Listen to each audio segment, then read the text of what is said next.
Hello and welcome to Access Sportsnet. Lakers driven by your Southern California Honda dealers, Chris McGee, Robert Ory, big game James Worthy. Allie's going to be jumping in here soon, and Brez is out at Crypto working the post-game locker room. The Lakers' win streak is snapped at just 2 games. They lose at home to the Utah Jazz, who are a surprise 7-3. And guys, as I'm kind of putting this notes together, and flat out, Utah played better than the Lakers. Lakers give up a season-high 130 points. Utah was plus 18 in threes. Big game, James. They had 43% of them, 17 made. Killed them in the paint, 64-56. They just did everything right, did everything better. They played harder, and they played smarter. A team that has been dismantled of their superstars, creating some superstars, marketing for sure. Sexton, the guy that was shooting threes.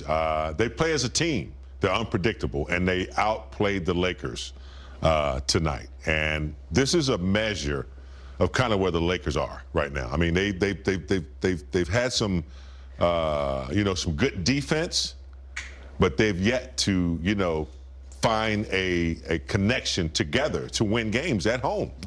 Yeah. Utah's playing well. They shouldn't have beat the Lakers, I don't think, but they outplayed them. They played harder, they played smarter, they executed more points in the paint.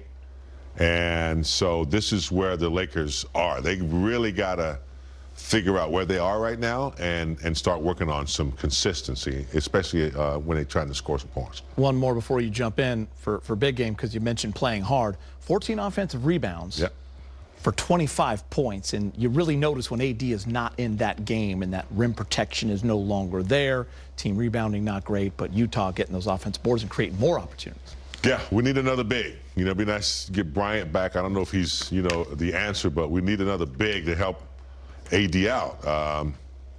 As far as rim protection, they got a lot of points in the paint, a lot of second opportunities, and so, but that's effort.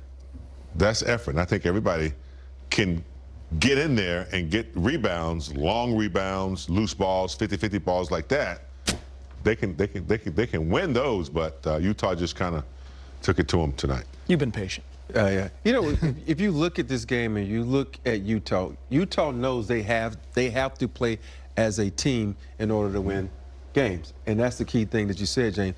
They play as a team. Not saying that the Lakers don't play as a team, but the Utah Jazz have more movement in their offense. You get the ball, and it sticks in LeBron's hand, it sticks in AD's hand, it sticks in Russ' hand. Now everybody's keying in on these guys. Now, if you're moving like the Utah Jazz, you're going to get some open shots. You'll get some offensive rebounds because you're cutting towards the basket. You're just now on the perimeter. That's why the Utah Jazz had 20 more shots than the Lakers. Think about that. That's 20 more shots than the Lakers. And when you get extra shots because you cut into the basket and you got guys who've designated to go get offensive rebounds, you're gonna have opportunities to put up 130 points. And that's one of the things that's kind of a lost art in the NBA, because everybody now wants to shoot threes. But I tell everybody, I tell Brez this, and he noticed it the other day, when you shoot threes or you run to the elbow, you can close your eyes and put your hands up. The ball's going to bounce to you. But nobody runs through the elbows to get the offensive rebound. But Utah did. And that's why they got 20 more shots. More to your point about them playing like a team, 31 assists. When you look at their box score, 9 different guys with assists. 6 different guys with at least 3 assists. Yeah, that's key. That's from playing. Ball's popping. And you would think these are stats from a team that you think been together from a long time. These guys just got assembled. They're supposed to be on Wemby watch. Exactly. and you got to really appreciate that. That's a credit to the coach. That's a credit to the players, because they want to play and they know they have to play as a team in order to be successful. Yeah, Gobert leaving, Donovan's leaving. Yeah. So you could tell that this team has gotten together and they says, nobody's going to respect us. Our stars are gone. Everybody's expecting us to be at the bottom. And they're just playing the way the game is supposed to be played, because it doesn't matter how talented you are. Talent only helps you if you're playing team ball. And the Lakers didn't play the way they should have played the team tonight. And the team that played better was Utah.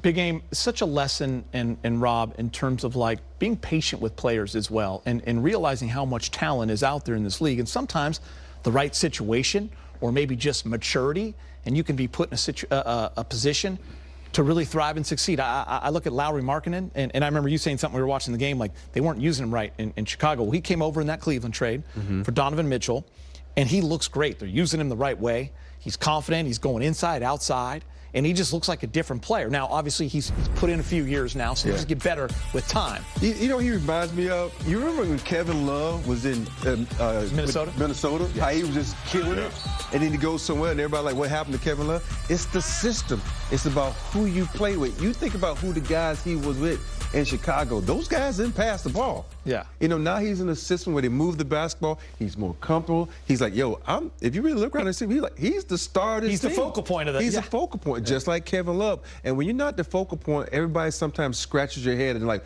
wow, we thought this dude was good. He's good. Yeah. He has to have a coach that puts him in the right situation. I'm always saying to coaches around the world, put your players in the position to succeed. Just don't run a system for your team. Run a system for your players. And that's what he's been doing, what's happening in Utah. No question. I mean, to have players that commit to one another and be put in situations where your talent, can be appreciated. That's what Utah have done. I mean, they got Conley there; he's still around. Clarkson's still there, but they really have put all of their players in a position to utilize their talents, the way they run their offense, the way they space. Everyone on the floor is capitalizing on their strengths, and that's like Rob said. It's a credit to the coaching staff. Rob, let's talk a little LeBron. The obvious fatigue from the virus that he had, that he was in bed for a few days. Played the other night, played again tonight, but 0 for 11 his last 2 games from 3. And you can just see it. And then also the foot, which he didn't get too much into, but then he had that little kind of turn when he landed on the foot, stepped on the foot, excuse me. And you could see he was in some obvious pain there as well. You know, LeBron, we all expect him to be Superman. And you seeing how being ill can take it out of you. And you can tell on his threes. If you watch his form on the threes, he's not getting the lift. He's going back to his old form where he does that thing where he leans more to the left when he shoots. So his mechanics are off. And a lot of times that comes from your body being fatigued and you go back to old habits. And for me, I think, you have to take a game off to, get your body back to being right. Because if he was a young guy, 3 or 4 seasons, he's 20 seasons in. Yep.